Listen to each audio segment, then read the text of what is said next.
একটি গ্রামে দুটি ছোট্ট বালক ছিল। একজনের বয়স ছিল 10 বছর, অন্যজনের 6 বছর। তাদের মধ্যে খুবই ভালো বন্ধুত্ব ছিল। তারা দুইজনেই একসাথে সবসময় খেলাধুলা করত।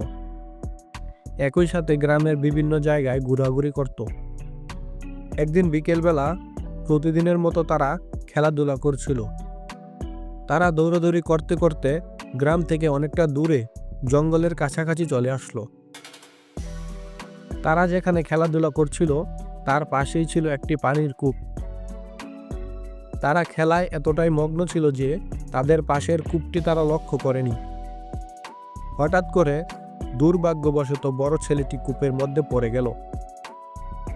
কূপে পড়ে ছেলেটি "বাঁচাও বন্ধু বাঁচাও" বলে চিৎকার করতে লাগলো এবং বলতে লাগলো, "জলদি কিছু করো, আমি সাঁতার জানি না।" হঠাৎ এই ঘটনায় ছোট্ট ছেলেটি আতঙ্কিত হয়ে পড়ল। সে কি করবে বুঝতে পারছিল না। সে তার আশেপাশে মানুষজন খুঁজতে লাগলো, কিন্তু তারা গ্রাম থেকে অনেকটা দূরে চলে এসেছিল, তাই সে তার আশেপাশে কোনো মানুষ দেখতে পেল না। হঠাৎ ছোট্ট ছেলেটির চোখ একটি বালতির উপর পড়ল। বালতিটির মধ্যে একটি রশি বাঁধা ছিল। বালতিটি কূপ থেকে পানি ওঠানোর কাজে ব্যবহার হতো। ছোট্ট ছেলেটি আর দেরি না করে রশি সহ বালতিটি কূপের মধ্যে ফেলল।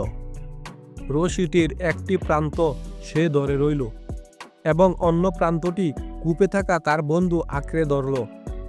কিন্তু এখন শুরু হলো আসল সমস্যা। 6 বছরের একটি ছোট্ট বালক কিভাবে 10 বছরের একটি বালককে টেনে তুলবে? কিন্তু এটা ছাড়া তাদের কাছে আর কোনো উপায় ছিল না। ছোট্ট বালকটি চেষ্টা করতে লাগলো, তার পক্ষে এটা প্রায় অসম্ভব ছিল। তারপরেও সে হাল ছাড়ল না। সে তার বন্ধুকে বাঁচানোর জন্য তার সর্বোচ্চটা দিয়ে চেষ্টা করতে থাকলো। অত্যাধিক পরিশ্রম আর অনেক চেষ্টার মাধ্যমে সে তার বন্ধুকে উপরে তুলতে সক্ষম হলো। উপরে উঠার পর তার বন্ধু তাকে বলল, "অনেক ধন্যবাদ বন্ধু, তুমি না থাকলে আজ হয়তো আমি মারাই যেতাম। তুমি আমার জীবন বাঁচালে।" তারপর তারা দুইজনে গ্রামে ফিরে গেল। গ্রামে ফিরে তারা সকলের কাছে তাদের ঘটনাটি খুলে বলল, কিন্তু গ্রামের কেউ তাদের কথা বিশ্বাস করল না।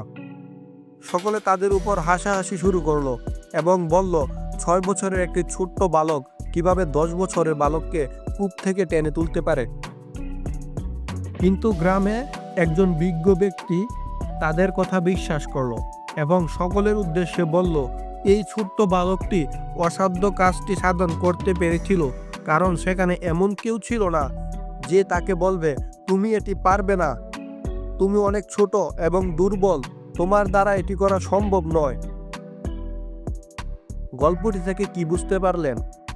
লক্ষ্য যত কঠিন এবং অসম্ভবই হোক না কেন, যদি নিজের মধ্যে আত্মবিশ্বাস থাকে এবং ডিমোটিভেট করার জন্য কেউ না থাকে, তাহলে কোনো না কোনো উপায় নিশ্চয়ই হয়। তাই মানুষের কথায় কান দিবেন না, নিজের লক্ষ্য অর্জনের জন্য কাজ করতে থাকুন।